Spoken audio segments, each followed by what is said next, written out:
நம் இந்திய திருநாட்டின் பாதுகாவலரான விண்ணரசி அன்னையின் திருநாளை முன்னிட்டு மரியன்னையின் சிந்தனை.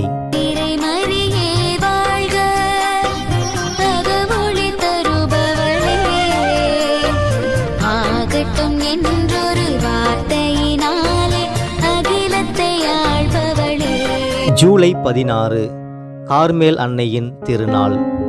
கார்மேல் மலை அன்னையின் செய்தி.